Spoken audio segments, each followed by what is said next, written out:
Bienvenido a un nuevo contenido de Uninorte Co. No olvides suscribirte a nuestro canal.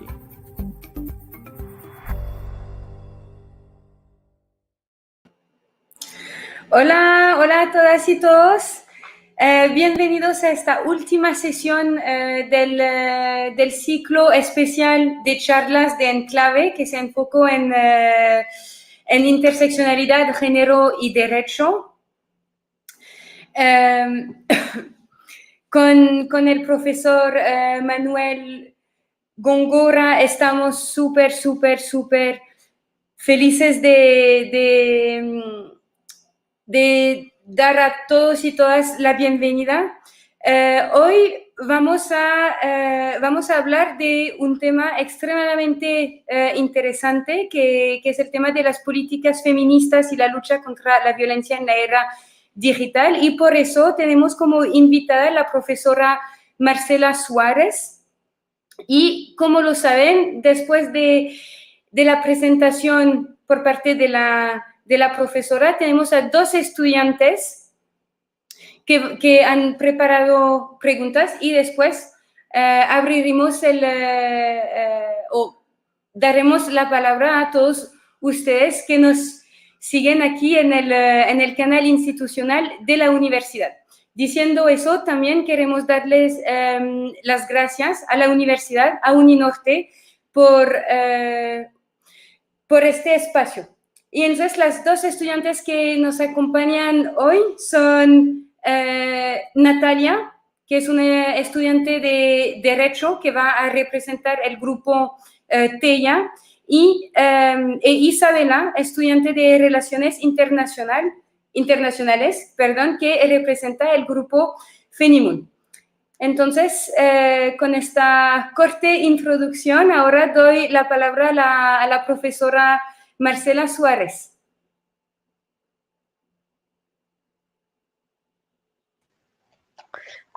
Sí, muy buenas tardes, ¿me escuchan? Sí.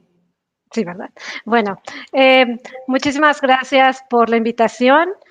Quiero decirles unas breves palabras acerca de mi trayectoria profesional. Yo estudié Relaciones Internacionales en la licenciatura, después Economía, e hice un doctorado en la Universidad Libre de Berlín y actualmente soy profesora invitada en la misma universidad. Y mis temas de investigación son tecnologías, poder y feminismos, movilizaciones feministas. Y acabo de terminar un proyecto que tiene que ver con violencia digital y resistencias a la violencia digital, que es de lo que les voy a hablar el día de hoy. Y voy a hacer énfasis también en los aspectos, en las aproximaciones metodológicas que he llevado a cabo para investigar este tipo de temas. Entonces, en la hora de la discusión vamos a poder ahondar en aquellos temas que les parezcan más interesantes. Entonces, voy a compartir mi presentación.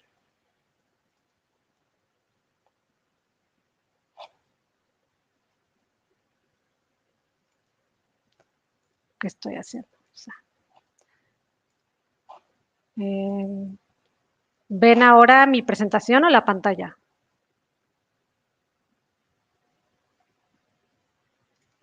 ¿Ven ahora la presentación? Perdón, ahora yo no veo la presentación. Ah, ok. Entonces, un segundo.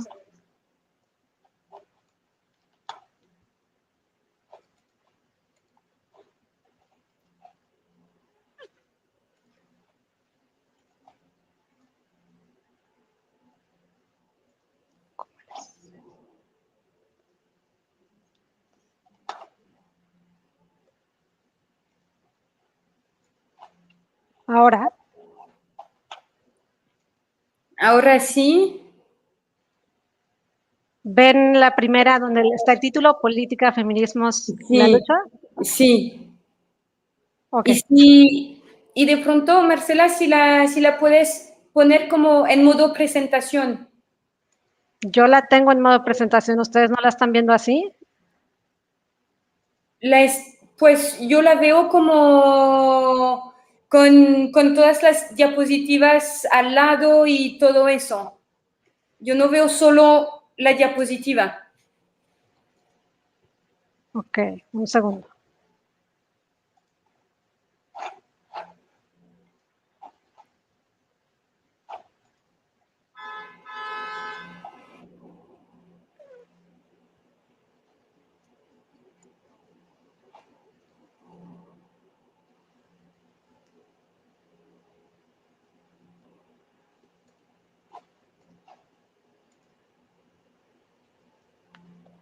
Es que hace rato me salió otra opción. Ya.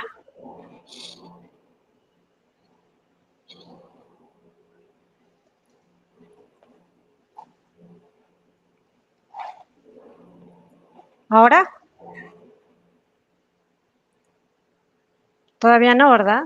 No. Hace rato sí nos salió y ahora no sé por qué. No sé qué será.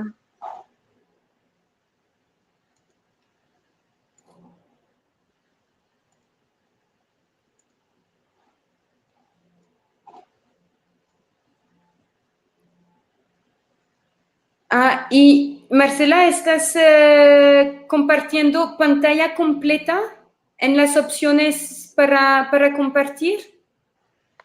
Sí, pero si pongo mi pantalla, entonces no es mi presentación.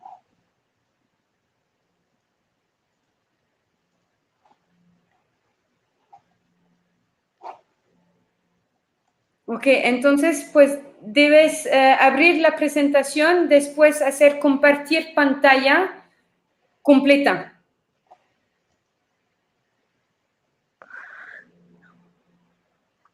Es que no me aparece completa, solo me aparece PPTX. O sea, mi presentación, Sí, sí, no sé. Y pero ahora la pongo.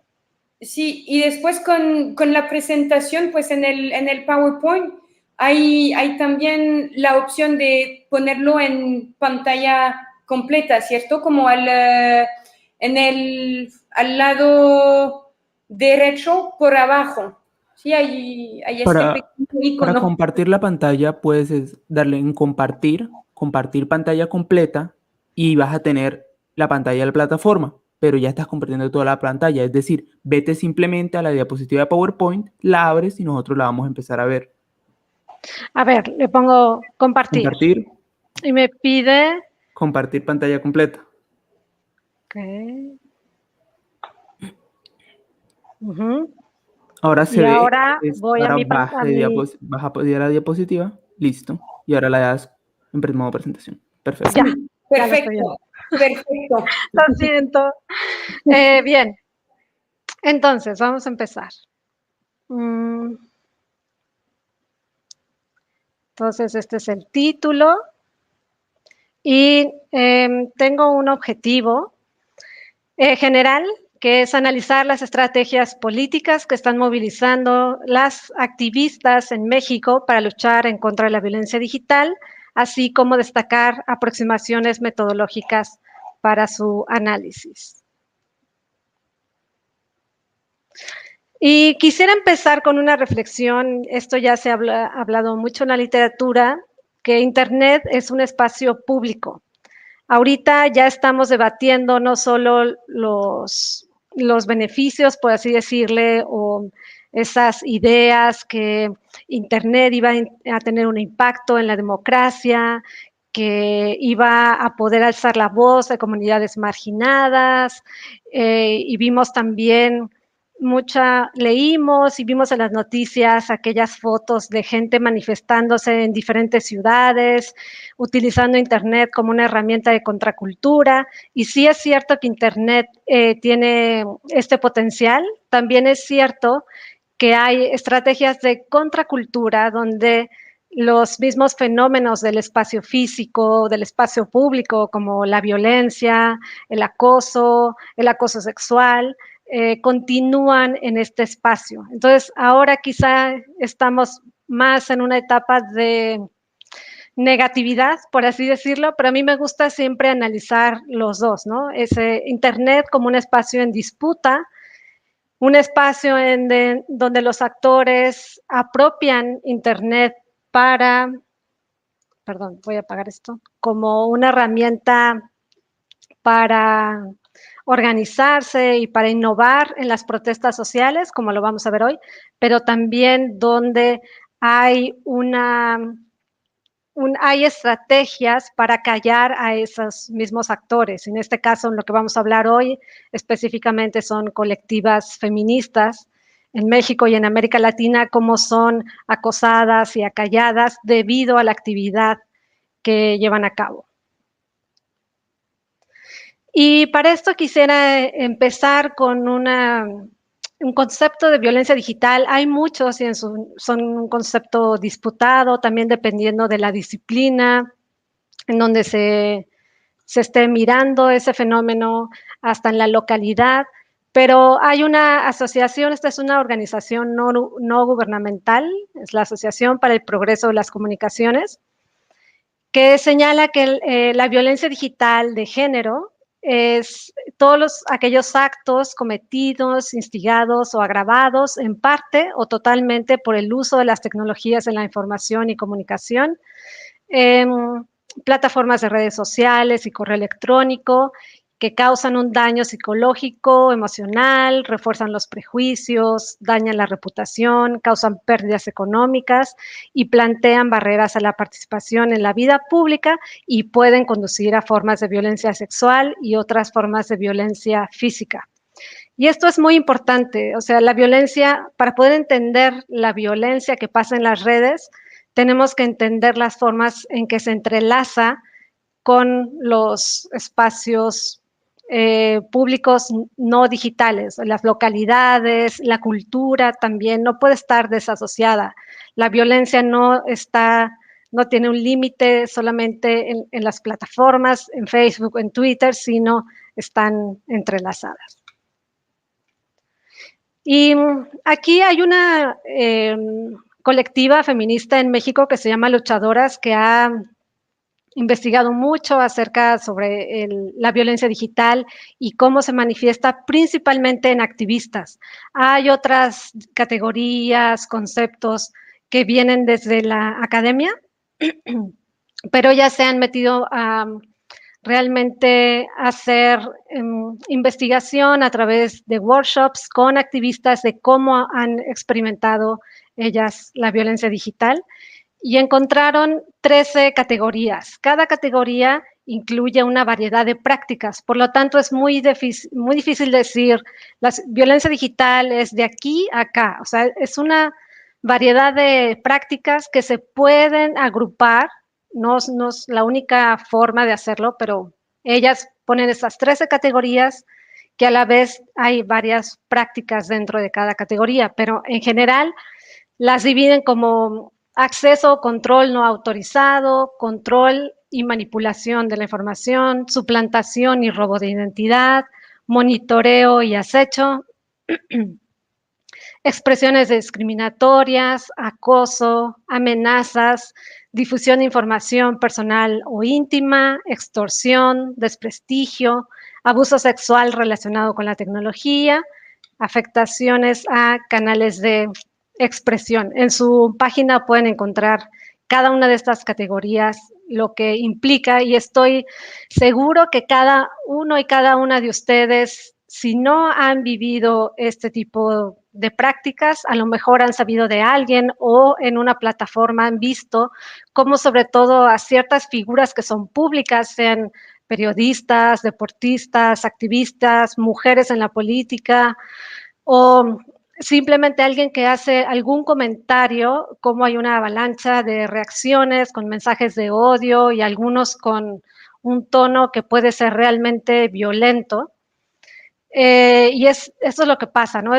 La violencia es un tipo de violencia que es de todos los días en Internet y es una sensación de continuidad de la violencia, ¿no? Al despertar, si vemos las redes sociales y sobre todo este tipo de figuras públicas, tienen una sensación de que todo el tiempo están siendo violentadas por lo que pasa en las redes sociales. Entonces, solo por mencionar algunos grupos, no estoy diciendo que sean los únicos, yo creo que la violencia digital la puede experimentar cualquiera, Sin embargo, hay ciertos grupos que están expuestos y que se ha visto que esta violencia escala a medida que son más figuras públicas como periodistas, deportistas, pero también niños y niñas, adolescentes y mujeres, sobre todo de 15 a 40 años, que están teniendo un uso de las tecnologías muy intensivo y también muy innovador, ¿no? Porque hay plataformas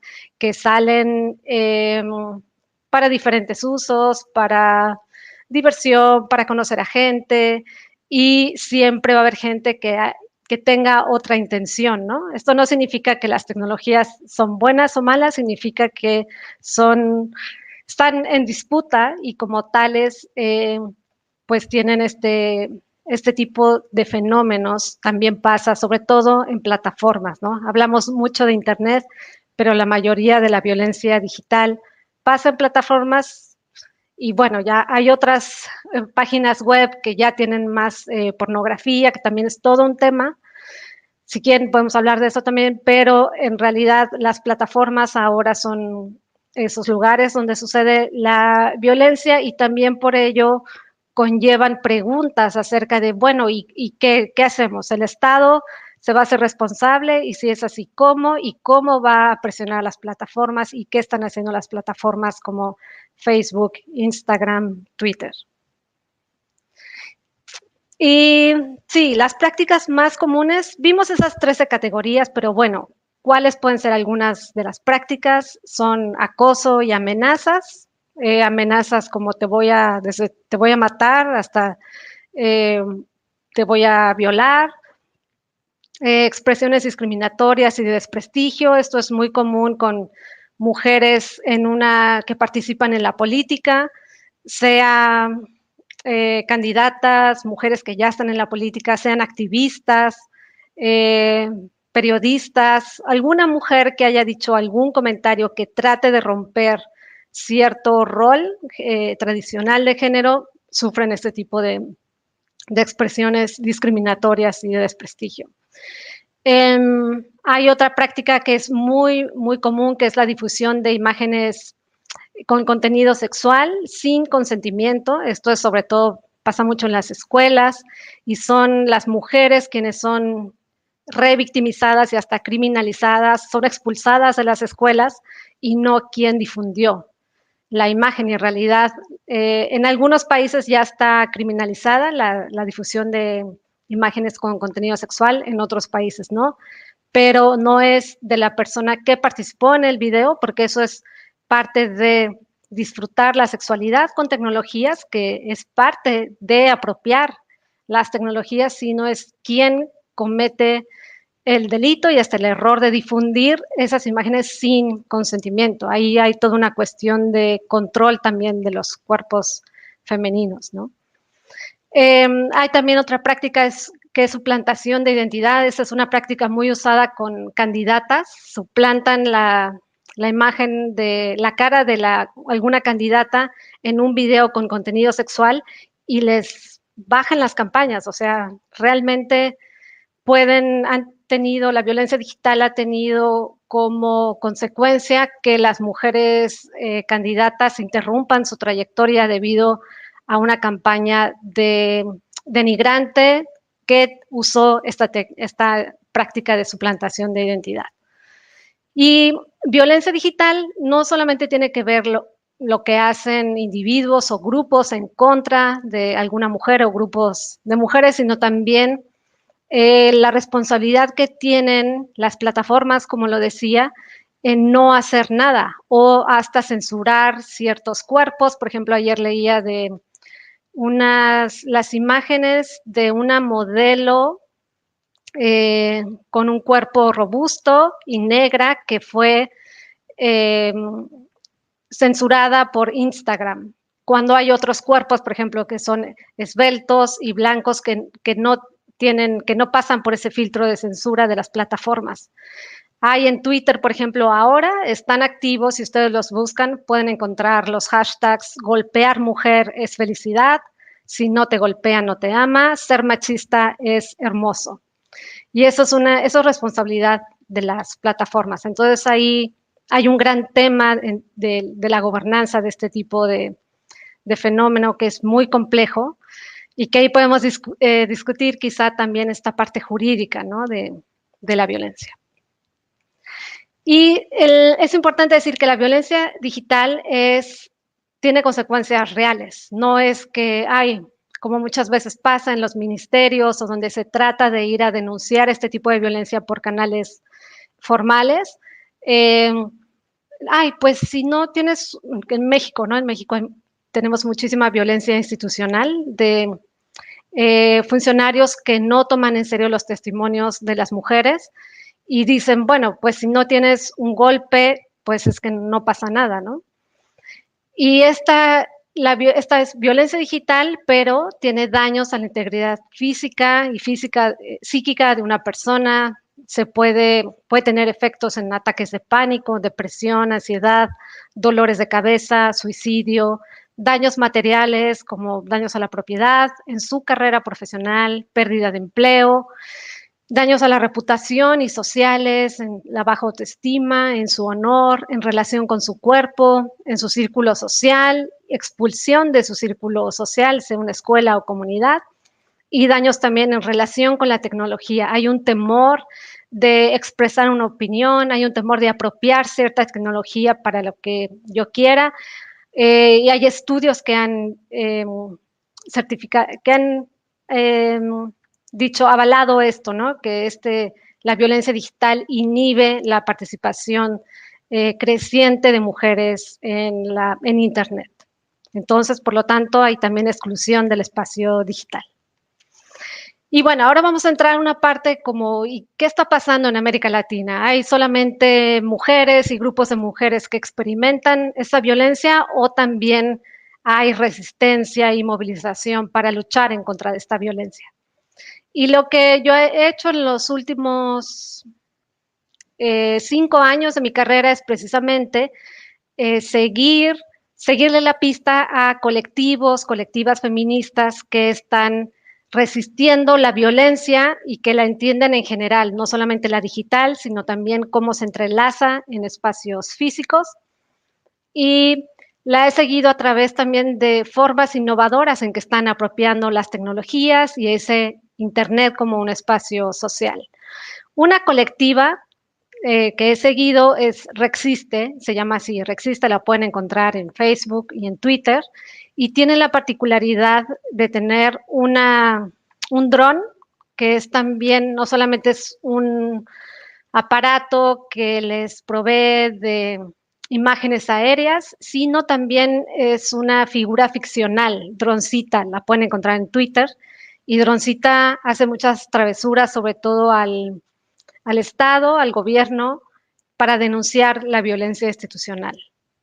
Entonces, lo que yo he hecho es llevar a cabo una etnografía digital. Ahora voy a hablar más en detalle a qué me refiero con una etnografía digital, pero en un primer momento se trata de analizar los espacios como las plataformas, como un espacio social y tomarlos como tal, ¿no? O sea, Facebook es una empresa, tiene materialidad, tiene sus oficinas en el tal lugar en Estados Unidos, en California, sus acuerdos, sus términos de uso son tal, y estas colectivas tienen presencia en esas plataformas porque es estratégico también para ellas, aunque sean las plataformas donde también experimentan violencia. Esta es la cuenta de este personaje de Droncita que les decía, que ahorita vamos a ver una de sus fotos. Y ella se tomó unas fotos y más bien, Droncita grafiteó una imagen de un presidente de Enrique Peña Nieto que estuvo implicado en la desaparición de 43 estudiantes en el 2014. Y bueno, aquí también hay todo la movilización de una política de culpar al gobierno y de hacer visible la impunidad, la violencia institucional también. Y bueno, entonces llegamos a la etnografía digital, ¿no? ¿A qué me refiero? La etnografía es una estrategia de investigación para poder conocer la cultura de cierto grupo, de cierta comunidad. A mí me interesaba conocer la cultura de grupos, de colectivos que estuvieran, de colectivos de activistas que estuvieran luchando en contra de la violencia. Entonces analicé los posts que hacían en redes sociales, principalmente en Facebook, en Twitter, también la página web, y las tomé como espacios sociales. Y este es el gran reto de alguien que quiera hacer investigación remota, investigación en Internet, es tomar esos espacios sociales, documentarlos como tal. Por ejemplo, tomar las imágenes, documentarlas en una base de Excel. También lo complementé con análisis de intervenciones públicas, en periódicos habían hecho una intervención, ahora les voy a enseñar algunas fotos, entonces documentaba muy bien el día, qué es lo que había pasado, qué tipo de materiales hacían públicos, por ejemplo, videos de este dron, y había después notas en periódicos, ¿no? Hice muchas notas de observación también participante como parte de la etnografía. La observación y la inmersión del investigador o la investigadora es clave en la etnografía, ¿no? Nuestros sentidos y nuestro cuerpo son clave para conocer esa cultura de este grupo. Y estas son unas fotos que tomó precisamente ese droncita, en el 2016, en una de las primeras marchas masivas feministas en la Ciudad de México. No estoy diciendo que la primera marcha, por supuesto ha habido muchísimas, pero esta fue masiva no solamente porque fue mucha gente en la Ciudad de México, sino porque se llevó a cabo en 40 ciudades simultáneamente. Esta era una marcha en contra de las violencias machistas, fue en la primavera, el 26 de abril de 2016, y muchos participantes iban de violeta y le llamaron como la primavera violeta feminista. Esta es una intervención que hicieron en una localidad que se llama Ecatepec, que es una de las más peligrosas en la Ciudad de México para mujeres, porque tiene la tasa más alta de feminicidios. Entonces, una colectiva pintó en la plaza Estado Feminicida para visibilizar la violencia del Estado, en no tomar en cuenta, en no hacer nada, primero por la violencia y después por la violencia institucional, que también es todo un tema. Hay muchísimas prácticas ahí, por ejemplo, no tomar en serio los testimonios, difundir la información de la persona que va a denunciar como una forma de infundir miedo para que no siga el trámite, no llevar a cabo ninguna investigación o juzgar con base en ciertos roles de género. Por ejemplo, pues, ¿qué hacía afuera en la noche? ¿O por qué llevaba una minifalda? Ella tuvo la culpa. Como revictimizar a las mujeres por apropiar el espacio social. Y esto se está repitiendo ahora también en el espacio digital, ¿no? Pues es que no tiene que andar comentando en esas plataformas, como una forma de silenciar también a las mujeres, ¿no? Entonces esta foto la toma Droncita, y también hay performance en las calles con la misma leyenda Estado Feminicida. Esa etnografía digital que empecé en el 2016 fue totalmente en línea, aunque la etnografía digital no necesariamente está limitada a Internet, puede tener continuidades y entrelazamientos con espacios físicos.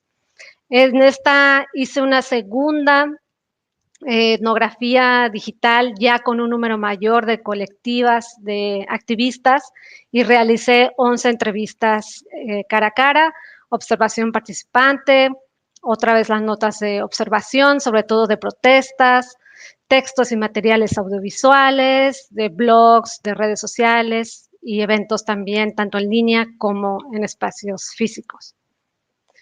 Y en 2019, en esa protesta no pude estar, estaba en Berlín, pero la seguí de cerca y fue una protesta que se lleva a cabo, se desata porque la policía, hay 2 casos de violación por parte de la policía en la Ciudad de México, y las mujeres salen a las calles en el 2019. pero fue una protesta particular porque las mujeres mostraron su enojo, rompieron vidrios que estaban afuera de la estación de policía como un mensaje claro de estamos hartas de la impunidad que existe en este país, sobre todo cuando los perpetradores es el mismo Estado, ¿no? Y había pancartas o fotos de publicidad que tenía la imagen de una mujer como con cierta estética, rompieron esas fotos, intervinieron también en monumentos históricos con leyendas feministas como Estado feminicida, policía asesina, asesinos, etcétera, ¿no? Este es uno de los monumentos históricos que ha estado reservados casi para la efectividad del fútbol, ¿no? Cuando gana la selección mexicana o cierto campeonato, cierto equipo, los hombres como intervienen en ese monumento. Entonces fue clave también tanto disrumpir los mismos discursos de la historia de los personajes históricos que llevan los monumentos históricos, pero también los usos o cómo se apropian más bien ciertos grupos este monumento.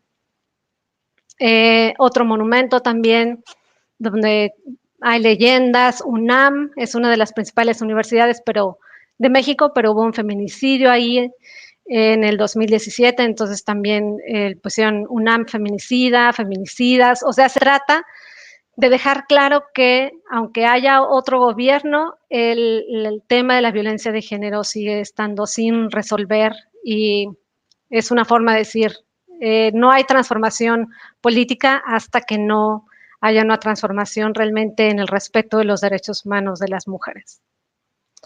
¿Y qué pasa? Que después de esas protestas hay olas de violencia digital para feministas, no solo en México, sino ya lo vemos en Chile, estoy segura que todo lo que está pasando en Colombia lo pueden ver también.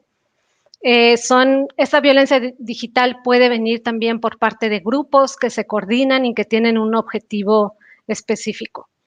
En el caso de México era realmente disciplinar a las mujeres y la mayoría de los medios puso el foco en la violencia de las mujeres que protestaban y que intervinieron en los monumentos históricos, pero no pusieron el foco en la causa de esa violencia, que son todos los feminicidios y la violencia machista que mata a diario mujeres en México. En las redes sociales también hubo muchísimos, no solamente de hombres, sino no es tan importante si estos mensajes los hacían usuarios con nombre de mujer o de hombre, sino era importante el rol o la idea del rol de género que tienen, ¿no? Por ejemplo, muchos tweets decían, las mujeres ya tuvieron sus 5 minutos de show, ahora deben de regresar a la cocina donde es el lugar que les pertenece, ¿no? Hubo ciertos hashtags como así no mujeres, ellas no me representan, en particular el de ellas no me representan, tuvo 17,000 hashtags, 17,000 posts, la mayoría con un lenguaje muy negativo, hasta tóxico, con amenazas de violencia, de matar a las mujeres, porque se habían salido de control. Les llamaban feminazis, femilocas, y bueno, esto es un tweet con un tweet y un meme que no tienen ese lenguaje tan tóxico, porque de verdad es muy tóxico también leer todo eso, ¿no? Entonces quiero traerlo como un ejemplo y sobre todo analizar lo que nos está tratando de decir con este tweet. Entonces dice, Luther King representó a toda una raza que fue esclavizada durante siglos, hombres, mujeres y niños. Solo empezó su memorable discurso diciendo, I have a dream. Y luego el meme dice, la próxima que una feminista diga que su actitud violenta es para hacerse oír, preséntale a Luther King. Él defendió a toda una raza sin dañar a nadie. Y bueno, aquí vemos muchas cosas, podemos hablar de muchos elementos del meme, pero en realidad lo que aquí me interesa es que toman a un personaje masculino, histórico, sacan de contexto su lucha, eligen como un momento en el que él da un discurso, él está bien vestido, lo toman como un modelo para decirle a las mujeres cómo es que tienen que protestar. No tienen que protestar ni mostrando su rabia, ni interviniendo en monumentos históricos, sino tienen que protestar con clase. Eso fue solamente uno de los ejemplos de muchísimos. Había otros que ponían ejemplos de una monja, una figura histórica en la historia de México que fue como la primera mujer que fue a la universidad, que se vistió de hombre para poder ir a la universidad. En serio, etcétera, hay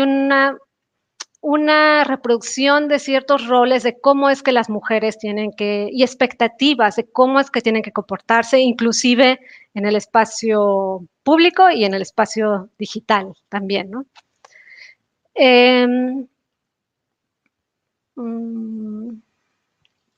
Sí, sí. Aquí tenemos otro que estos no son tan tóxicos, pero aquí se dice, por ejemplo, yo no sé si está bien o mal, si son los modos o es el símbolo perfecto del ya basta. Solo espero que esto no depare en más violencia. Se trata de progresar y no quedarse en el resentimiento. O sea, aquí hay una idea de que el resentimiento o la rabia, sobre todo para quienes estudian ciencia política, como que no es una cuestión política y no hay progreso cuando se muestra la rabia en público, ¿no?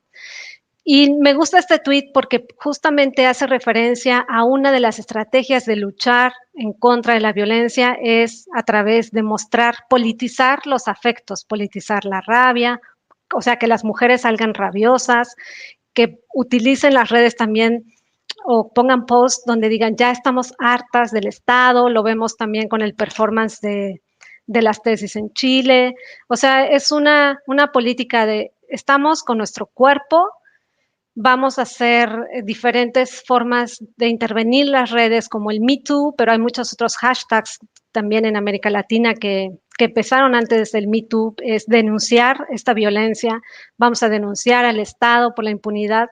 Y no, estas estrategias no son ni racionales, ni son no vamos a mostrar nuestros afectos, nuestros sentimientos, al contrario, se trata de mostrar el enojo y el hartazgo de la impunidad. Pero bueno, esto es solamente un ejemplo de un tweet. Y hay muchos grupos, algunos de los grupos que he seguido que son autodefensas, hack feministas, que dicen Internet es un territorio, es un territorio en disputa. Hay quien dice Internet no tiene nada de público porque son realmente gigantes, empresas comerciales con gran poderío que dominan las comunicaciones y dominar la tecnología. Hay una serie de problemas ahí en cuanto a algoritmos, hay muchos autores que hablan de colonialismo digital, etcétera, pero dicen, así como hay autodefensas para defender el territorio en América Latina, vamos a organizarnos en autodefensas feministas para defender el territorio de Internet, que es una línea que he seguido en esta etnografía digital que les decía. Y ya estoy terminando, solamente un testimonio de una activista que entrevisté y cuando habla de la violencia digital dice, el cuerpo siempre está ahí y resuena, reacciona física y químicamente, emocionalmente, se ve afectado por una cosa y la otra. Se puede sentir un golpe de la misma manera sin importar cuál sea el escenario, si es violencia. O sea, ahí nos está diciendo que Internet y la violencia digital tiene materialidad, tiene efectos en los cuerpos y en sus vidas, y como lo vimos en otra lámina antes, efectos también en sus trayectorias políticas, sobre todo porque ellas son activistas y se dedican a esto. Ya por último, algunas imágenes de la marcha de 2020, que fue después de que pasó esto en 2019, de la violación de dos mujeres. El 2020 fue increíble esa marcha, miles de mujeres en las calles, no solo en la Ciudad de México, sino en otros estados también. Había familias enteras de mamá, tía, sobrina que iban a la marcha. O sea, fue impresionante. Aquí una foto también tomada por un dron, que no fue droncita, ya fue otro dron. Y en el 2021, en la pandemia, también el gobierno de la Ciudad de México le entró un poco de miedo y puso unas mamparas para cubrir el Palacio Gubernamental. No pudieron intervenirlo, pintarlo, grafitearlo, pero sí pusieron México Feminicida, lo proyectaron. Eso también se ha hecho en Chile, yo creo que lo tomaron de ahí. Y también intervinieron todas estas mamparas con los nombres de las mujeres que han sido asesinadas. Y pues muchas gracias y quedo atenta para todas sus preguntas y discusiones también. Ahora a ver si lo hago bien. Ya, muchas gracias, Marcela. Ahora entonces doy la palabra a Natalia. Hola, buenos días. Bueno, muchas gracias por la charla, estuvo muy interesante. Natalia, no te escuchamos bien. Hola, ¿me escuchan? Es un poquito bajito. ¿Así me escuchan mejor? Sí, mucho mejor. Listo, muchas gracias por la charla, estuvo verdaderamente interesante y me llamó la atención el tema de la revictimización que tocó en un momento. Y bueno, lo que yo quería señalar es qué opina cuando esto no llega a ser solamente una opinión popular, parte de comentarios personales, sino que ya pasa a ser un discurso de las campañas que se hace contra la violencia digital. Porque estuve leyendo un poco sobre el tema y se habla de que en las charlas muchas veces se aconseja más que todo a las víctimas que se protejan y que, por ejemplo, no o que claramente es importante, pero Natalia, lo siento, pero te escuchamos un poquito entrecortada. ¿hasta dónde me escucharon? Sí, al momento sí, es que a veces se cae un poquito, no sé, si el sonido. Y ahora me escucho mejor. Ahora sí. Ok, me dicen cualquier cosa. Si de Bueno, pronto puedes repetir la última parte de la pregunta. ok. A lo que me refería es qué consecuencias cree que trae que las campañas para proteger a las personas de violencia digital se haga a veces énfasis en que la persona se cuide o persona sea como el principal factor para que eso no suceda, la víctima, antes de decir y llegar a la fuente en la cual pues el victimario está haciendo algo incorrecto. Esto que pueda causar culpa en las víctimas e incluso revictimización, como lo estaba diciendo ahorita.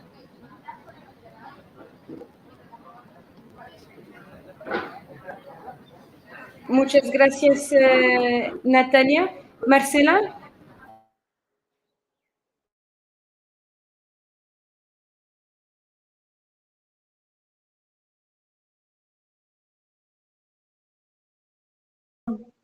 En algunos estados, en México sobre todo, hubo como campañas que lo disfrazaban como, sí, en contra de la violencia digital, pero que en realidad iban dirigidas a decirle a las mujeres cómo utilizar las tecnologías. Y ese decirle era, pues no tener sexo en Internet porque es peligroso, ¿no? Y cuando este no es el camino que se quiere, porque implica, uno, controlar esa relación con la tecnología que es tan particular y que cada uno tiene derecho a apropiarla como mejor quiera. Y es una forma también de disciplinamiento sexual, ¿no? Cuando es culpada la víctima en lugar de quien difunde las imágenes. Esto es todo un tema y aquí hay toda una discusión en cuanto a los mecanismos legales, porque por lo menos en México el camino ha sido la criminalización. Y primero se hizo como a nivel local en cada uno de los estados, y en algunos de los estados usaban un lenguaje que no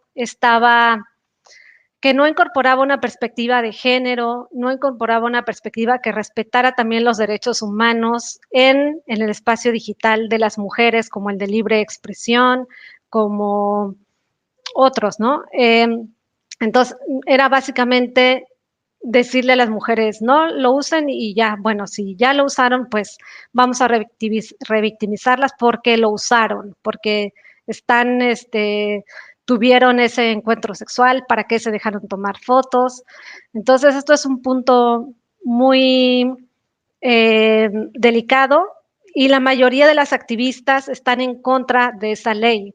Puse una foto ahí que decía Ley Olimpia, pero en realidad la mayoría de las activistas están en contra de cualquier regulación que el Estado quiera hacer sobre Internet, porque saben que hay abusos de poder y saben que el gobierno va a tener una excusa más, un discurso legítimo más para poder, sobre todo, tener información de qué es lo que hacen, porque se hablaba de que el Ministerio Público podría tener control de esas imágenes, y bueno, luego el Ministerio Público difunde las imágenes.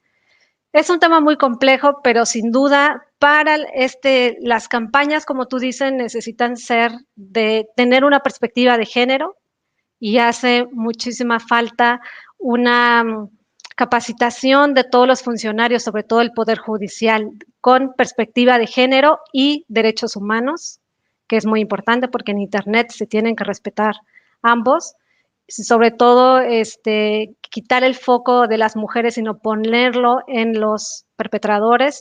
Y algunos especialistas llaman también a la importancia de llevar a cabo campañas de alfabetización digital, ¿no? Porque es una cuestión de cultura digital, no es nada más criminalizar, sino va más allá, a crear políticas públicas que tengan que ver con educación y alfabetización digital. Y muy importante también, que es algo de lo que no se habla, pero yo creo que se tienen que crear mecanismos para regular a las plataformas, porque las plataformas son los espacios donde sucede. A mí me gusta ponerles el ejemplo de como ir a una plataforma, ir a Facebook, es como ir a, no sé, una tienda departamental, no sé cuál sea una en Colombia, el nombre de una, pero si ustedes ven que hay un letrero en una tienda, entran en una tienda, ¿no? Una tienda grande donde venden ropa, y es como si vieran un letrero en la tienda con un mensaje que incita a la violencia. Esa empresa tendría que ser responsable por esa incitación a la violencia, por esos discursos de odio, por esa incitación a la violencia sexual a las mujeres. Pues las plataformas dicen, no, mis términos de uso no me permiten hacer nada más. Y entonces ahí están los hashtags. Y bueno, es todo un tema de gobernanza, de regulación muy complicado.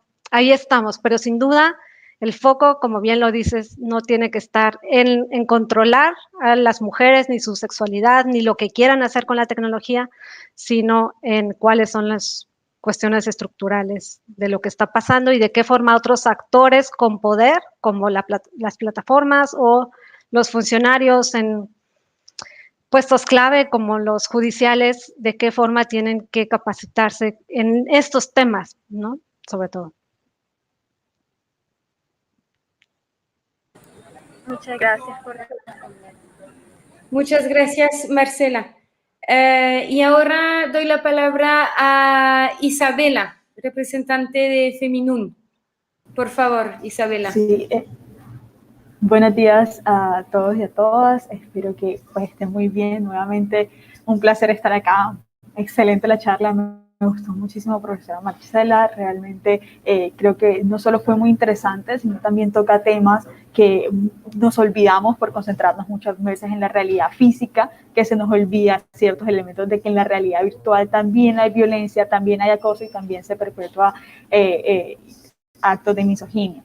Entonces, como me surgieron muchísimas dudas, pero de pronto en la línea en la que veníamos conversando con esta, ¿a quién le exigimos respuestas en el marco legal? Si a las empresas privadas, si al Estado, es donde tendría como mayores inquietudes, porque muchas veces las víctimas a la hora de denunciar o a la hora de hablar, termina de una u otra manera silenciándose o toman la decisión de silenciarse, claro, porque el miedo es a tal nivel de no poder hablar. Entonces me gustaría saber, de pronto en este elemento, existe cierto dilema que conversábamos acerca de la separación de la realidad física y la realidad virtual, porque muchas veces el elemento de la virtualidad se iguala a un imaginario, ¿no? Que es lo que usted comentaba, de que realmente el espacio virtual existe, pero muchas veces se desconoce que en este espacio virtual también existen muchos actos de violencia que también se perpetúan y que finalmente tienen un alcance muy amplio.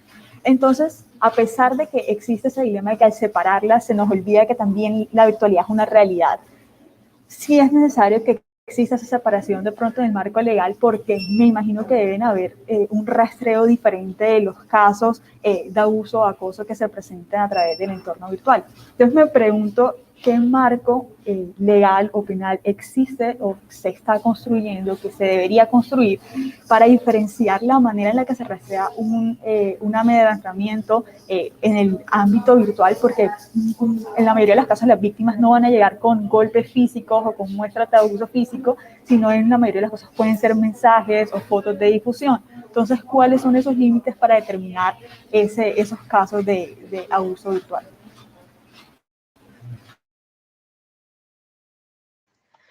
Sí, también una pregunta muy interesante que incluye varios niveles. Voy a tratar de contestarlos. Si no, me dices, no contestaste tal cosa y con gusto regreso.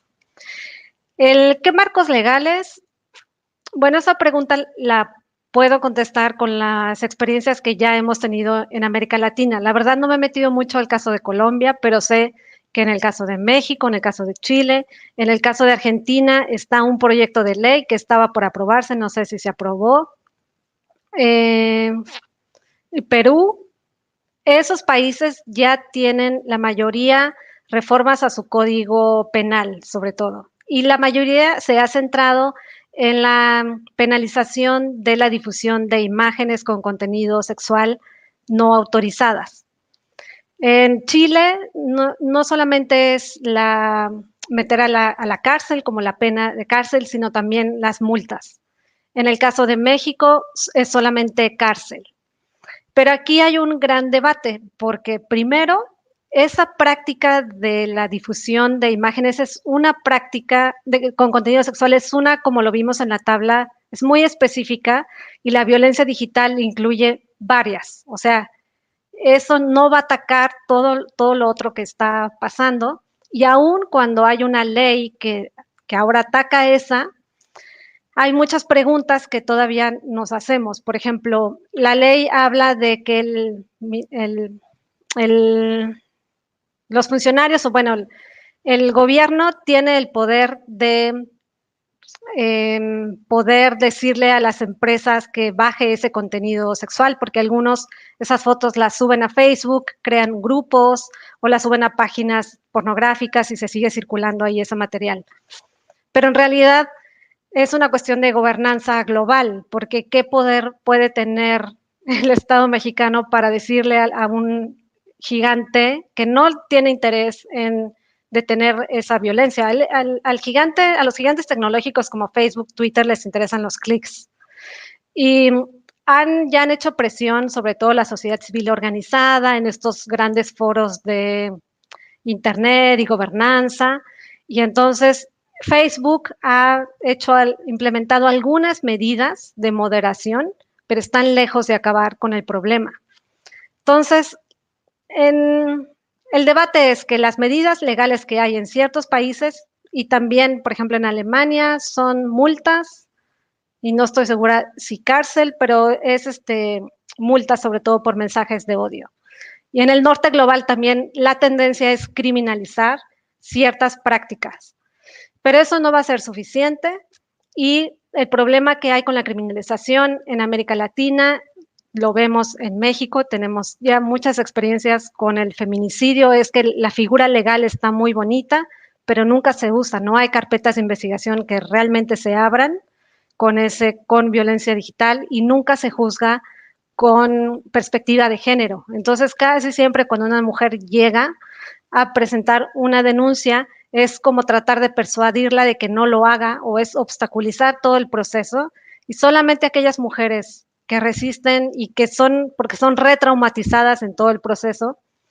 También hay una cuestión de interseccionalidad ahí, que ustedes son más expertas que yo, pero ese, por cómo es el Código Penal, no fue una reforma al Código Civil, entonces ellas tienen que pagar el abogado, y no todas las mujeres que son violentadas pueden tener el poder adquisitivo de pagar un abogado. Entonces, el acceso a la justicia no es desigual, y le falta muchísima perspectiva de género. Entonces, algunas mujeres, sobre todo las mujeres que han sido atacadas, por así decirlo, en nivel individual, ¿no? Sobre todo por exparejas, porque esto es la difusión de imágenes con contenido sexual es un mecanismo para controlar a una mujer de parte de exparejas, parejas, esposos. Pero hay otro tipo de violencia digital, que es el que yo he hablado aquí en la presentación, que es esas figuras públicas, activistas, a candidatas, a mujeres en la política en el sentido amplio. Esas mujeres no les sirve para nada esta ley, de la difusión de imágenes, porque es una práctica muy específica, pero además porque varias de esta violencia viene de contrincantes hombres de otros partidos, o quizá de su mismo partido, o de grupos que quieren mantener un status quo, como ciertos espacios políticos cerrados para las mujeres, sobre todo si son mujeres que quieren introducir cambios en cuotas o mayor participación de mujeres. Eso es un tema global, que la violencia digital se centra en estas mujeres como mecanismos de exclusión. Y a estas mujeres no les va a servir para nada un mecanismo legal, sobre todo cuando estos mecanismos legales son muy tardados. Por lo menos en México un proceso así puede llevar de 3 a 5 años hasta que te dan una sentencia. Y cuando son candidatas, cuando son activistas y sufren este tipo de violencia, necesitan respuestas expeditas, como ya necesito por lo menos que, a lo mejor no. Y aquí hay un debate muy interesante de género entre el punitivismo y no punitivismo, y hay una literatura feminista que es antipunitivista y dice: queremos mecanismos que sean rápidos, que a lo mejor sea bajar el material, o que sea pedir perdón, o que sea, a mí se me ocurre, por ejemplo, una idea como de compensaciones en las plataformas, que dijera, bueno, este video que estuvo circulando fue una fake news, o fue una suplantación de identidad. Así como ahora se marcan como fake news, no le hagan caso a esta información, en plataformas lo vemos, ¿no?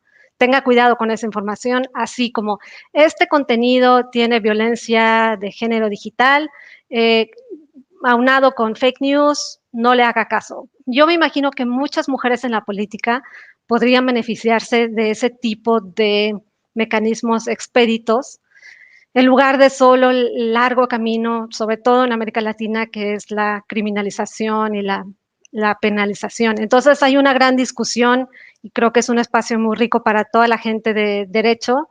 Están discutiendo formas de justicia social, ¿no? ¿Qué justicia queremos? Más allá del Estado, sobre todo. Y bueno, ahí las mujeres también han innovado en varios mecanismos. Por ejemplo, la denuncia en redes sociales ha sido, en algunos casos, muy, muy potente y efectiva, en el sentido que le da un sentido de validación al testimonio de la mujer. Y ha habido otros casos. Ahora en México hay una youtuber que es un caso muy raro, pero ella cometió violencia digital porque habló en su video y mostró parte de otro video donde una joven fue violentada sexualmente y ahora está en la cárcel por pornografía, posesión de pornografía, algo así. Pero todo fue por denuncias públicas, ¿no? Y todas las redes también se fueron en contra de ellas. Había alguien que sí estaba a favor de esta mujer, pero bueno, las redes sociales también están teniendo como ese espacio público un lugar importante en la denuncia para hacer también presión en ciertos casos mediáticos, porque esta mujer tiene mucho dinero y entonces fue muy mediático el caso. Hay otros casos de los que nunca nos vamos a enterar porque los medios no ponen el foco ahí, ¿no? Pero es un tema muy interesante, no sé si... lo único que quería decir, que diste en algo, en un punto clave, marco legal diferenciado. Eso para mí sería la clave para hablar de violencia digital. No creamos que solamente es la criminalización, sino yo creo que otros grupos de mujeres también están abiertas y muy, muy listas para nuevas formas de justicia y entonces para mí tendría que ser, me imagino, esa justicia en diferentes niveles, con diferentes actores, hay que estar ahí presionando, sobre todo con las plataformas, para que tengan una respuesta que sea efectiva, que sea rápida y que implemente mecanismos que ya ha hecho, pero como lo de la denuncia, lo de fake news, pero en el tema de violencia, que vaya más allá de las moderaciones, es ahora lo que ha hecho Facebook, pero esas moderaciones, también hay un sesgo ahí, porque hay alguien que decide esto sí, esto no, y nada de eso es transparente, ni Facebook, ni Twitter. Twitter nada más tiene su denuncia aquí, o sea, reporta los reportes, ¿no? Reporta que esto tiene un contenido, pero al final le estamos haciendo nosotros ese trabajo. La plataforma no está tomando ningún posicionamiento ante un grave problema, ¿no? Hasta ahora lo han tratado de dejar de lado. Entonces, para mí serían implementar acciones diferenciadas para diversos grupos también y sobre todo habilitar acciones que sean rápidas, que sean efectivas para las mujeres, más allá de los caminos legales, y tiene que discutirse también cualquier marco legal que se implemente, se tiene que discutir ampliamente en diferentes grupos y sobre todo que vaya acompañado, no solamente que sea el marco legal, porque eso en México y en América Latina somos expertos en que hay el cambio, se creó la ley, pero ahora hay que crear los protocolos, hay que capacitar al personal, hay que decirle al personal que capacitarlo con perspectiva de género y derechos humanos en el espacio digital, porque hay muchísimas convenciones, tanto de violencia como de derechos humanos en el espacio digital, que ya nuestros estados se han comprometido, pero que a veces los funcionarios se apegan mucho a lo que dice una ley sin saber cómo interpretar todo eso en el marco de esos marcos regulatorios más amplios. Muchísimas gracias por esa respuesta. Creo que es muy completa porque abarca muchos aspectos de no solo la pregunta, sino que abre nuevos debates. Entonces, pues muchas gracias y creo que me pareció también, resalto uno de los elementos que es necesario comenzar a hablar de qué tanto le exigimos también a esas entidades o empresas privadas que manejan no solo nuestros datos, sino toda la plataforma. Y también abrir el debate a las nuevas formas o los nuevos mecanismos de manejar estas situaciones. Yo creo que nuevos retos se presentan y comenzar a innovar ese marco legal y ese marco penal que ha sido tan tradicional, que finalmente responda a algo tan nuevo como es la virtualidad. Entonces, muchas gracias.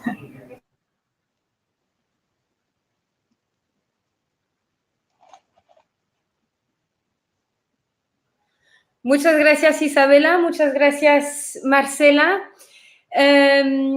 No sé, Isabela y Natalia, si todavía tienen preguntas. Pero lo que podemos hacer, si están de acuerdo, es primero mirar a las preguntas del público y si todavía tenemos tiempo, entonces regresar con ustedes, ¿sí? ¿Les parece? Ok, perfecto.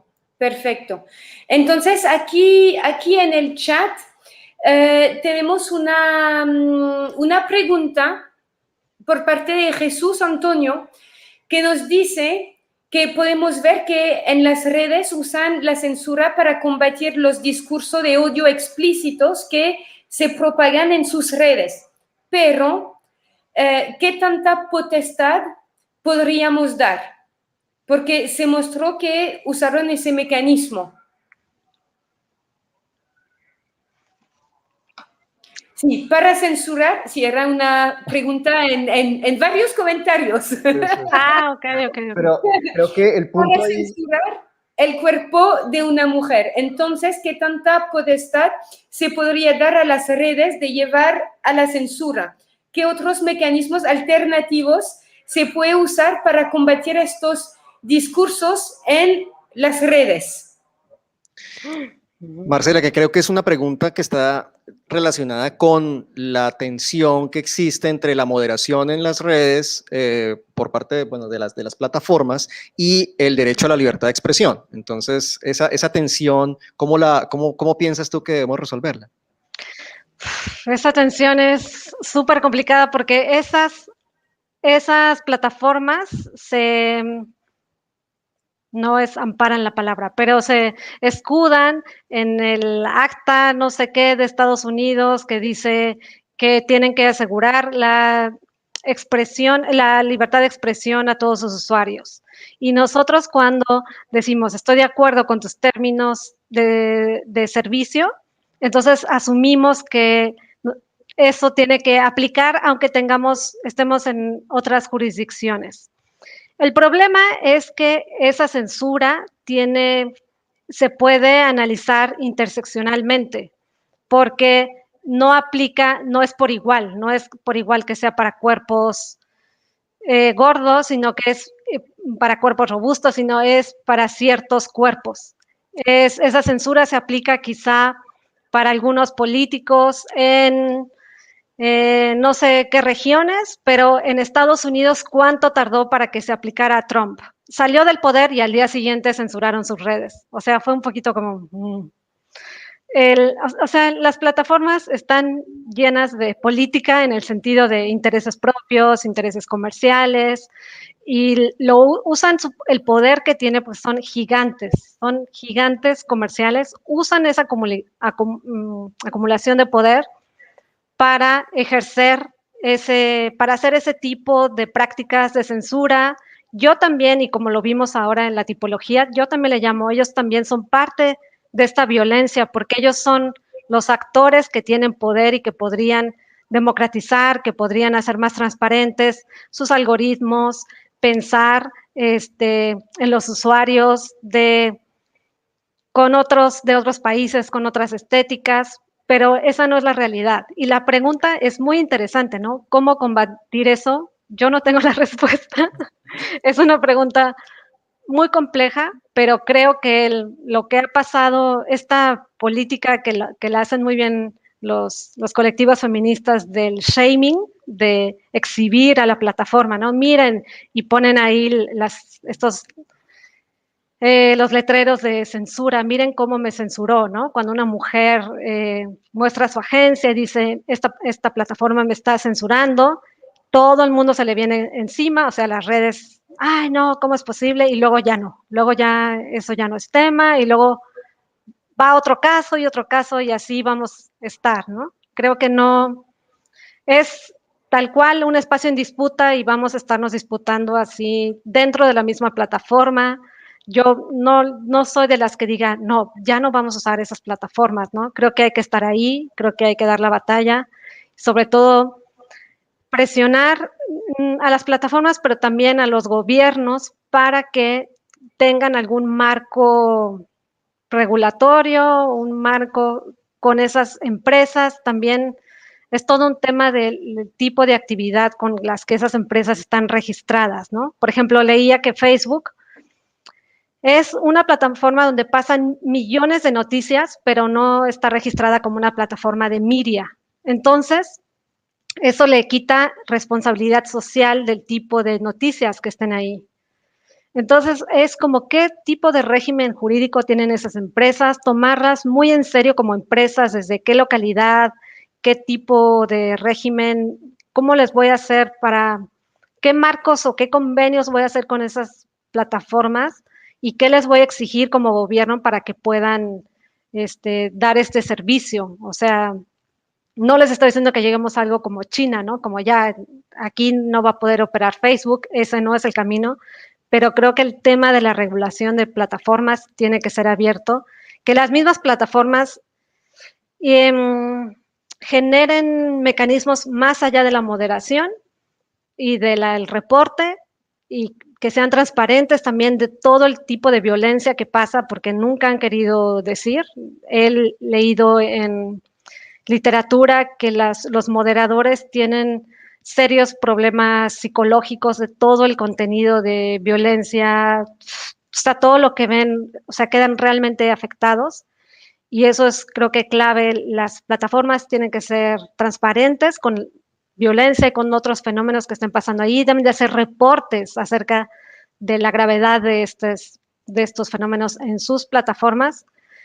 Y creo que la sociedad civil ha hecho mucho, pero también creo que es hora de que los gobiernos también presionen, porque es tanto el poder que creo que necesitan un tipo de presión más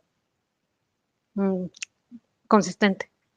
Marcela, yo tengo muchas dudas y tengo muchas preguntas, entonces no me aguanto. Tú piensas o sea, estoy mirando todo, digamos, como lo planteaste, desde una perspectiva global. No saca nada México, no saca nada Colombia con penalizar esto, digamos, expresiones de violencia digital, cuando el tema es un tema claramente global. Internet es un espacio global, social.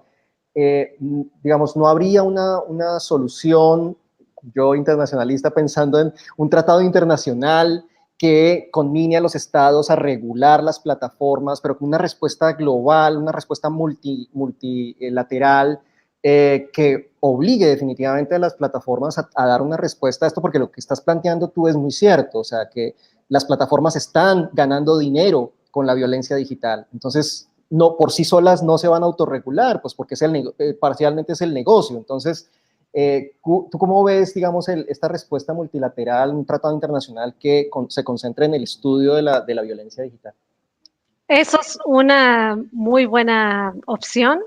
La Unión Europea la ha hecho en parte, sobre todo para tratar de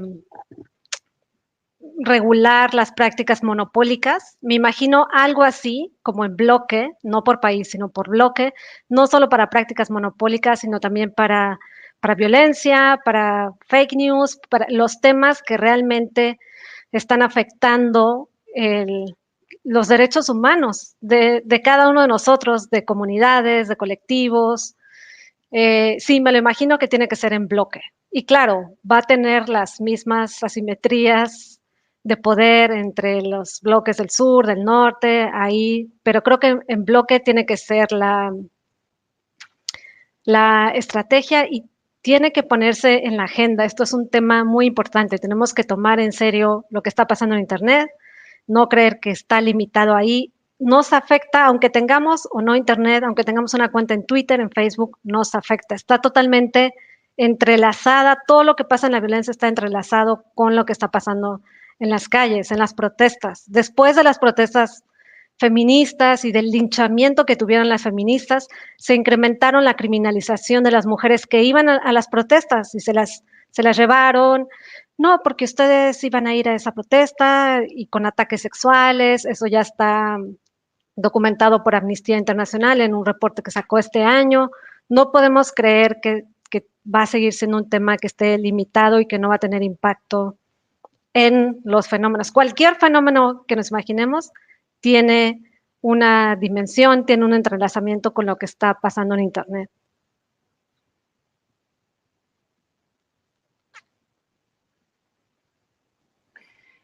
Muchas gracias, Marcela. Hay otro par de preguntas en el chat.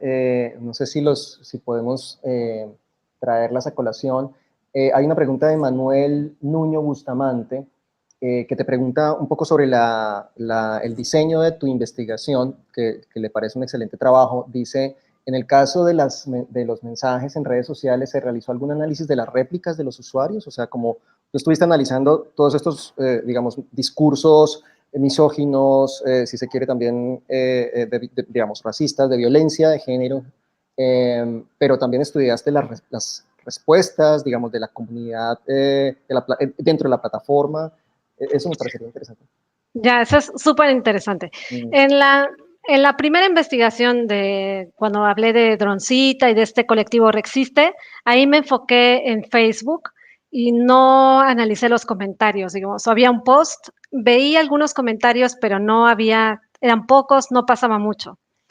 En la segunda parte de la investigación del 2018 al 2020 con las protestas feministas, ahí sí, pero más que comentarios a ciertos posts o retweets o los comentarios que a veces hacen los retweets, lo que hice fue analizar como hay una guerra de hashtags, ¿no? Entonces hubo un hashtag que se llamó, dos hashtags, así no mujeres y ellas no me representan, y a las 2 horas ese hashtag se creó al final casi de la protesta, donde las mujeres rompieron, intervinieron en los monumentos. A las 2 horas se creó el otro hashtag, que era ellas sí me representan. Entonces, en la literatura de etnografía digital hay una también que se enfoca en etnografía hashtag, como tomar hashtag como un sitio político, un sitio de disputa, y entonces ver qué sucede ahí.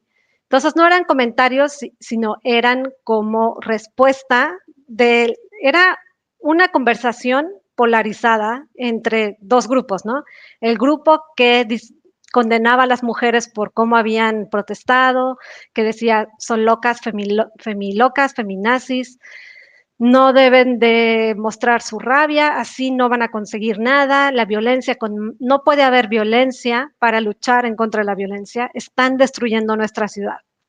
Y estaba el otro grupo que era no solamente las feministas que fueron a la protesta, sino también un grupo de usuarias que decía, tenemos que regresar el foco a lo que nos llevó a las calles. La violencia es la de los hombres. Ah, sí, perdón por ensuciar su ciudad y sus monumentos, solamente se hicieron para violentarnos, porque eso sí, ahí no pasa nada, ¿verdad? Era como una guerra afectiva entre esos dos hashtags. Entonces, mi estrategia más que con comentarios ha sido ver la misma disputa, analizar las disputas entre los dos hashtags y ahí me he vuelto loca porque ahora tengo una base de datos, uno es de 17,000 posts y el otro son muchos menos, el otro son como 6,000, pero hicimos análisis de sentimientos, hicimos análisis de toxicidad y los dos, o sea, está polarizado, los dos son tóxicos, los dos tienen lenguaje muy agresivo, con groserías y todo, y tienen el foco en total, en dos formas, ¿no? O sea, uno es la violencia machista y el otro la supuesta violencia de las mujeres. Eso fue mi forma de acercarme a esos temas que son muy disputados. Y se puede seguir también eso, no solamente a través de una base de datos, sino también siguiendo los hashtags, haciendo como un seguimiento. En la misma plataforma uno se puede ir al hashtag, hasta miles de posts se puede hacer así también. Entonces les recomiendo si les interesa esa estrategia. Sí, la estamos siguiendo para estudiar xenofobia y respuestas antisenófobas en el marco pues, de las discusiones sobre el proceso de regularización de migrantes que provienen de Venezuela, pero es muy interesante lo que estás haciendo ahí.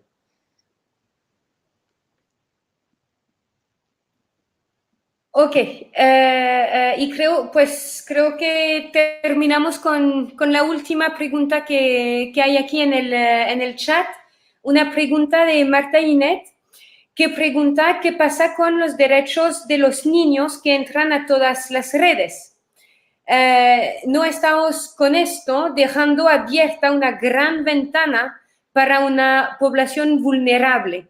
Entonces, aquí no estamos hablando necesariamente de estos movimientos feministas, sino de los niños. Totalmente, es un tema súper importante y yo lo veo, lo que pasa ahí también es una brecha generacional, ¿no? Que ya los padres, yo me incluyo también, yo tengo una nena de 4 años, pero En unos años no sé ni qué plataformas va a usar y volvemos al tema de las plataformas. Aunque yo me actualice, nunca voy a estar al día con todas las plataformas, y ahora TikTok, y ahora Tumblr, y ahora no sé qué. Y creo que no está ese es el tema, no en tratar de controlar a esos niños, sino en regular para que sus derechos sean respetados. Entonces creo que cuando esperemos que se cree esta arquitectura de gobernanza, en foros multilaterales donde realmente los estados participen, se comprometan. Me imagino que se pueden crear esos foros, así como se están creando para la gobernanza bueno, que discutan todo lo del calentamiento global. Me imagino que así también van a tener que discutir este problema que cada vez más se va a desbordar, sobre todo en contextos post pandemia o pandemia. En esa arquitectura también se tiene que discutir estos grupos vulnerables, ¿no? Los niños, también los adultos mayores, o sea, son otro grupo que quizá no tengan todos ese conocimiento, y eso también les genera mucha vulnerabilidad en ciertos grupos, ¿no? ¿Cómo entro a internet? ¿Cómo hago para no ser estafado? Para no ser, en el caso de los niños, para que un jueguito que no se active un mecanismo de vigilancia y de seguimiento, y que después por acá haya un grooming, que me llega una persona y me dice, vamos a jugar, no sé qué, resulta que es un abusador sexual, o vamos a, este juego te va a llevar a no sé qué, como el Pokémon, y te tiene que llevar por la ciudad, no sé qué, y luego resulta que hay una persona, y eso otra vez transgrede, y es todo un tema, y sobre todo en los niños.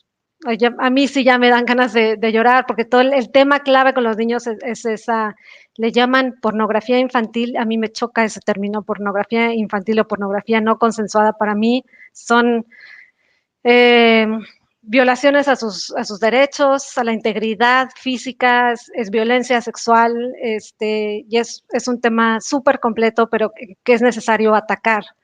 Una vez más nos encontramos al mismo problema, que desgraciadamente, es un negocio súper lucrativo, que si ya la violencia sexual contra las mujeres no la quieren, siempre están esquivando el mal llamado, o el que a mí no me gusta llamarle pornografía infantil, es realmente, ustedes lo han visto, ¿no? En las noticias, las redes de pedofilia, y cómo varios actores de la política y de las grandes empresas participan. O sea, es horrible, ahí no puedo ser tan positiva, pero esperemos que cuando se vayan encaminando a estos andamiajes de la arquitectura global, institucional, ese tema se ponga ahí como esto tiene que meterse en el paquete de negociación. Es urgente, así como el clima, ¿no? Ahora hay la regulación del calentamiento global. Esto es un tema que tiene que ya discutirse a nivel multilateral y ponerse en el centro.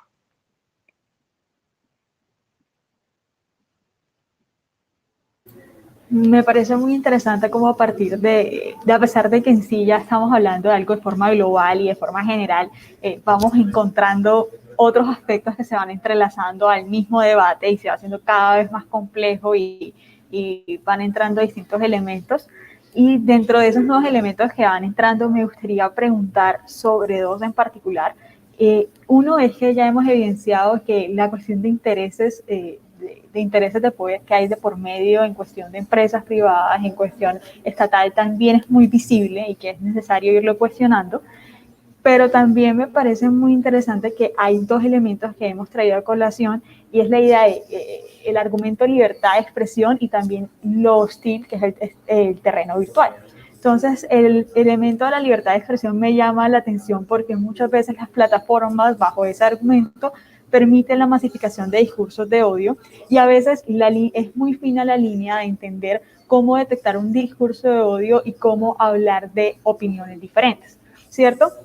Entonces, digo muy fina la línea para la diferenciación, a pesar de que no debería ser tan fina, sino mucho más visible, porque hay una diferenciación bastante amplia. A pesar de esto, como en este orden de ideas, me parecería interesante entonces hablar de cómo podría hacerse a través de las plataformas ese mismo rastreo de cuando ya no estamos hablando de un argumento de libertad de expresión, y también cómo contraargumentar la idea de la censura, sino abrir espacios de debate sobre el tema, de por qué aquí hay discursos de odio y por qué no pueden permitirse, más que simplemente la censura, sino que hay una pedagogía por detrás, también sustentando la otra parte de que esos espacios que son tan hostiles, que se han creado a través de Twitter, a través de muchas plataformas que entramos y lo que vemos son ataques de lados y lados, cómo podemos, a través de esta idea de virtualidad, promulgar los debates, más que debates sanos, sino debates argumentales que puedan darse libremente en esos terrenos. Entonces, ¿cómo podemos traer eso a través de la pedagogía y la academia, de fomentar, uno, el debate sobre la libertad de expresión, y dos, al mismo debate, la importancia de entrar a dar opiniones con argumentos y cuestionar distintos elementos sin caer en la creación de un espacio hostil? Ese es un tema clave y hay muchos estudios que dicen que realmente los algoritmos de las plataformas que no hacen transparentes, no sabemos, o sea, los especialistas en datos no saben cuál es el algoritmo que usa Facebook. Luego hizo un cambio y no sé si ustedes notaron también que hace unos años hubo un cambio y aparece mucha más publicidad o aparecen mensajes de contactos que antes no aparecían. O sea, la plataforma hace cambios constantemente, ese algoritmo nunca hace transparente el algoritmo, y hay muchos estudios, lo mismo pasa con Twitter, hay varios estudios que dicen que esos algoritmos están diseñados para contraponer opiniones y que por eso hay tanta polarización, porque en esa polarización enganchas a las comunidades, y enganchar a las comunidades significa más likes, más odio significa más comentarios, uno se engancha, el otro también. Quizá cuando no hubiera odio no podría ser tan lucrativo su modelo. Es un modelo de negocios. La afectividad y la publicidad, ¿no? Y a través de la vigilancia también mercadotecnia, publicidad en mercadotecnia súper específica de acuerdo a tus búsquedas, y como son gigantes que a la vez tienen otras empresas, pues pueden tener una idea muy buena de quiénes somos, qué es lo que hacemos que nos gusta. Si tenemos, sin saber que yo tengo una hija, pueden saber perfectamente que estoy buscando ciertos productos, entonces me ponen esos productos. No sé, ahí hay todo una discusión, pero yo ya podría decir que el derecho a la libertad de expresión lo usan como un comodín cuando quieran, como quieran, cuando quieran, donde quieran, para seguir ejecutando su poder de esa forma. Y por ahora, yo soy muy pesimista en ese sentido. Por ahora no creo que les sea atractivo dejar ese modelo de negocios. Pero sí, creo que la idea sería que pudiéramos quizá desarrollar otros mecanismos, como lo dices, ¿no? No sé si, sobre todo en un post-pandemia, si la respuesta sea afuera o si sea crear tal vez otras plataformas con otros modelos de negocios, se me imagina, ¿no? Espero que llegue el día en que Facebook sea así como, ay, ¿tenías Facebook? Como tenías MySpace, o no sé, cuando eran mis épocas, ¿todavía tienes Facebook? Y que sean plataformas con otros modelos donde a lo mejor ya haya esos espacios para debatir, para dialogar, donde no estén lucrando con mi odio o con mi solidaridad o con mi... Porque cuando hay una protesta, Facebook feliz, porque son más videos, más likes, más, y los que están en contra de la protesta y los que están a favor. Entonces, otro tipo de plataformas con otro tipo de negocios, quiero pensar que desde nosotros lo que podría estar en nuestra trinchera, que logramos expandir nuestras visiones a otro tipo de plataformas, no solamente a estas 3 plataformas, 4, no son Internet. Internet tiene muchas más posibilidades, y en este semestre di un curso que se llama Del colonialismo a la soberanía digital, y en América Latina hay colectivos que están haciendo cosas muy lindas, desde Creamos nuestra propia red inalámbrica, hay servidores feministas, hay formas de socializar que no pasan por una plataforma. Yo no quiero demonizar las plataformas, yo creo que yo soy una fan, yo me la paso ahí, pero también creo que se pueden construir otro tipo de espacios, se puede continuar la lucha en esos espacios y a la vez construir otro tipo de espacios.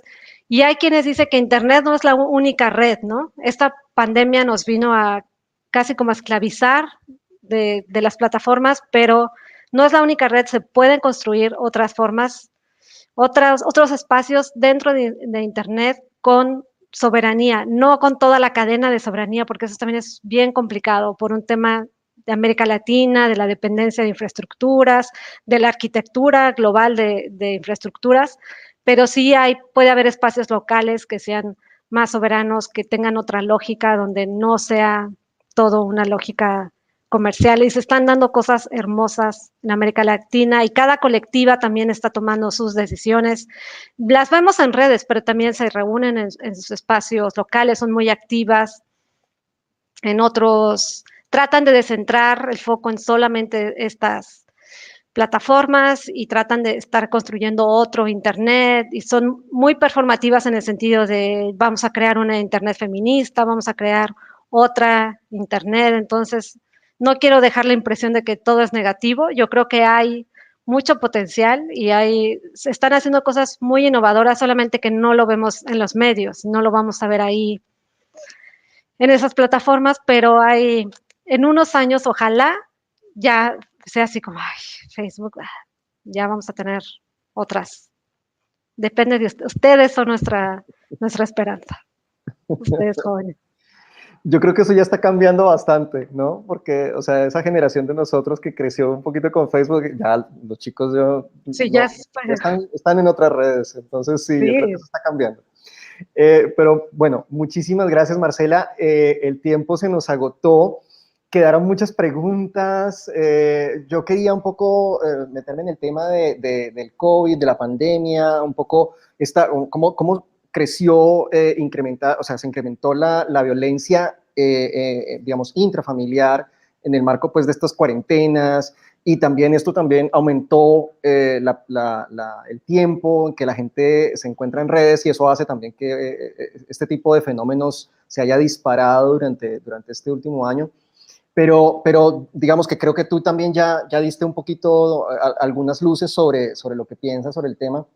De todas formas, nos quedan muchos retos y si hay algo que me queda clarísimo de tu presentación de hoy es que hay mucho por hacer. Y eso es tal vez motivante para los estudiantes y para quienes trabajamos en el área, porque efectivamente está todo por construir. Entonces, todo lo que podamos hacer será un gran aporte para una transformación absolutamente necesaria, diría yo, urgente. Entonces, muchísimas gracias de verdad por acompañarnos. Esta es la última sesión de un ciclo que digamos, organizamos con Leticia y con el apoyo de nuestras queridas estudiantes de los grupos de TEIA y Feminum, a quienes agradecemos de corazón por su participación, con sus comentarios, sus preguntas maravillosas. Esto fue muy enriquecedor para nosotros también, entonces, digamos, hemos disfrutado mucho.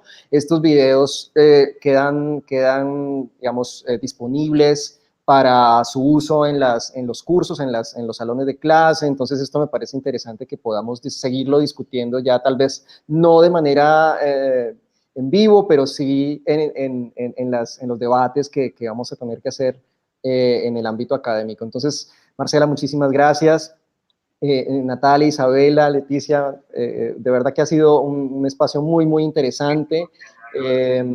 Yo quisiera solamente, así en un minutito, cerrar un poco el círculo.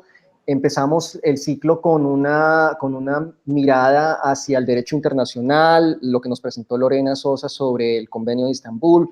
La lección un poco es, estamos viviendo retrocesos incluso en el norte global en materia de derechos de las mujeres. Luego pensamos en VIH, pensamos en conflicto armado con Leticia, en su sesión sobre violencia en contra de hombres, violencia sexual, el concepto de violencia sexual, los tipos de violencia sexual. Y un poco el mensaje es, hablar de estos temas no es solamente del interés de las mujeres, también es un tema de hombres, o sea, es un tema para todos, ¿no? Es un tema que nos involucra a todos y nos interesa a todos.